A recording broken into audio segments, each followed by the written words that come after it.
Hello all, this is Al Finch. Today I'm going to be bringing you another alternative way to play Magic. And if you take a look at your screen here, you might surmise that I'm going to be talking about, say, Plane Chase, which makes use of oversized Magic cards. Well, you'd be right, but only briefly. Plane Chase is a cool format, and it is something that I'll probably cover at some future time, but not today. Instead, what I'd like to do is talk about another format that happens to use oversized Magic cards, the Magic the Gathering Vanguard format. You may have noticed here on this issue of the Duelist magazine, which is October 1997, number 19, it says there's a free Magic Vanguard card included. Vanguard cards were oversized cards that were used for casual play in, I believe, the Arena League. They gave away an example of one of these cards to get people interested in playing in that format, and frankly, you may have run across something like a Vanguard card before. Here I have Ral's Vanguard.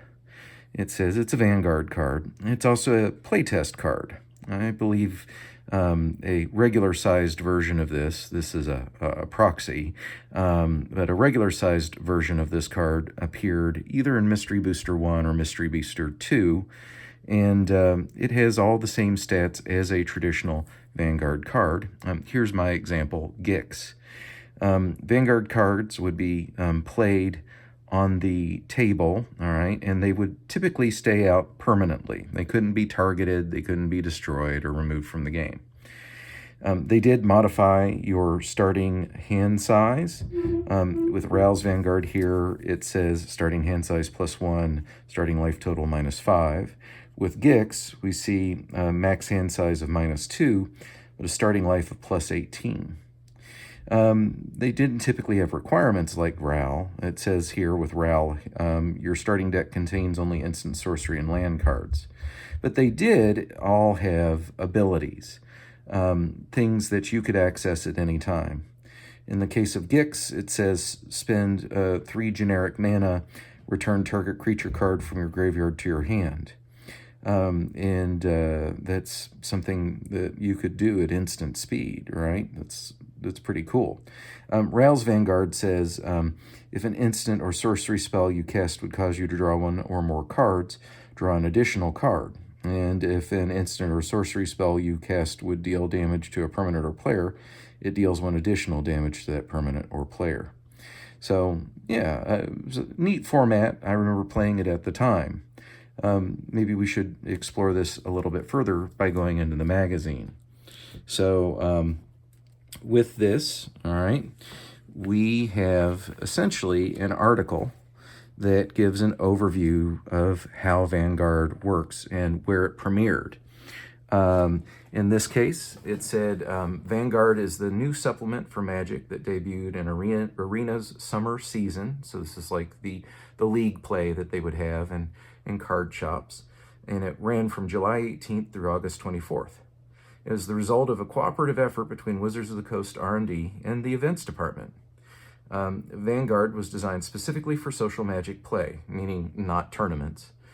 And so, it was something that people would end up being able to acquire by participating in these arena summer sessions.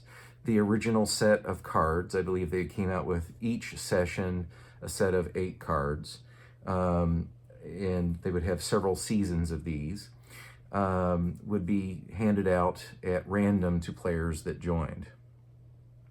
It gives you, some tips on how to play with Vanguard cards, and even kind of suggests alternative ways. The traditional way, as we talked about before, is that each player would start with their own card sitting in front of them, and then they would just play as normal, keeping, in mind a different hand size and a different starting life total.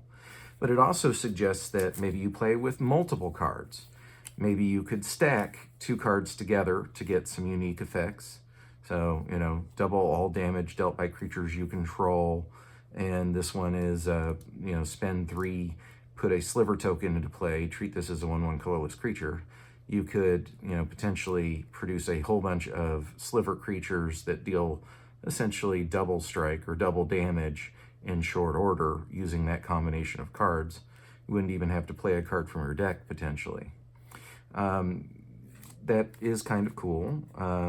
And another option that they also suggest in here was to have not your choice of Vanguard cards. You could design your deck around these, obviously. You have to do that with Ral's Vanguard.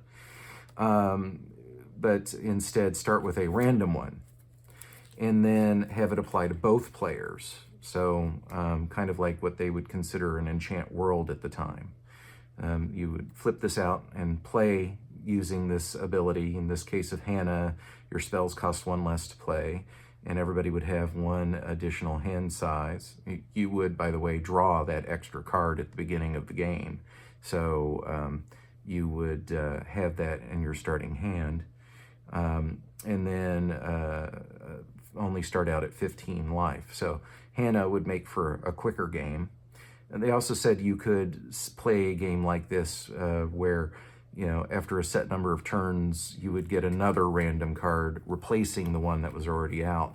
We could switch over to Gerard, where your hand size drops by an additional 4. Wouldn't adjust your life total, but it says here during your draw phase, draw an additional card. So those were kind of neat ideas. I thought, though, that the idea that you would replace with a random card and not have any control when that happened, like it would just show up on a particular turn, isn't as much fun as I would like. So I'm going to propose another alternative way to play with Vanguard cards. If you wanted to play in a more controlled fashion, but not necessarily be locked in or be trapped by your opponent's overpowered card, you might indeed play with that planar die that I had earlier with my plane chase cards. What you would do is you would start with a Vanguard card in play, and you would play as normal. In this case, you would start out with 4 fewer cards and no adjustment to your life, but draw an additional card to your draw phase with Gerard. You would play that way as normal, but during your turn, you could apply the planar die, and you would follow plane chase rules. You could roll the die for free, and one of 2 things could happen. You could get, 3 rather. You could get nothing, okay? You could get that planeswalker symbol, or you could get the chaos symbol. I would say when you roll a planeswalker symbol that you would be able to recruit an additional Vanguard card.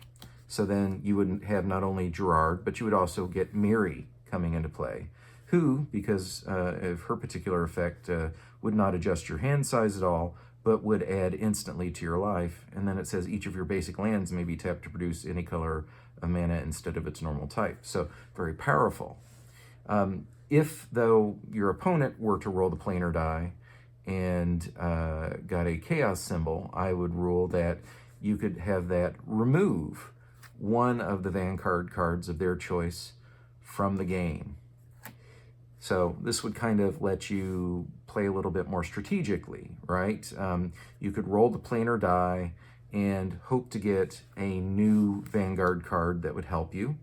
But you would have to think about the fact that your starting life total and your current life total would be modified by this number here. So if I were at 2 life when I rolled this die and summoned Stark, he would kill me, which, frankly, if you know the character of Stark, fits him pretty well. So you would have to be careful in how often you recruited. You would be able to use effects that would affect the planar die. So things like this Fractured Power Stone, where it says, you can tap it to add 1 mana to your mana pool, or you could tap it to roll the planar die, activate this ability anytime you could cast a sorcery. This would become useful in this format, a format outside of Plane Chase. Otherwise, I find these special cards that they made for the Plane Chase sets to be kind of limited. I like the idea of using these planar dice then and using these fractured power stones in this kind of format, giving them some more utility. Of course, why would you do that? Well, remember, the planar die costs more. You can roll it multiple times each turn, but every time you have to add a mana to it, I believe. So you could roll once for free, then once for 1, once for 2, once for 3. If you're trying to get a result, maybe you keep blanking, because frankly, 4 out of the 6 sides are blank. The Fractured Power Stone gives you an extra opportunity to maybe either destroy your opponent's Vanguard card or get a new ally yourself. So, all right. Oh, I know, by the way, that these cards can be hard to find these days. Not everybody's been around a billion years like me. I had a chance to collect these over time. There is a source of these that you could use. They can be easily proxied. You can go to any of those card database sites like Scryfall and enter in type Vanguard, and it will bring up all of the classic Vanguard cards, including Ral's Vanguard, which showed up later on. But it will also bring up additional Vanguard cards that weren't available physically in print. Yeah, Vanguard was actually a supported format in places like Magic Online. And so there are Magic Online Vanguard cards that you can also print out and proxy and add to your game. So there you go. There is a little bit of Vanguard for you to explore. Do you think this might be fun to play? Have you played it before? Maybe you're an old timer like me. If you would, talk about it in the comments. I'd love to hear from you. I am going to leave a link to the Duelist magazine. The article will hopefully kind of outline how to play if you can't find it. After all, you know, the directions are a little bit obscure, but I think they're pretty intuitive. All right, I think that's enough for now. I hope you enjoyed this presentation of an alternative format. Ta-ta.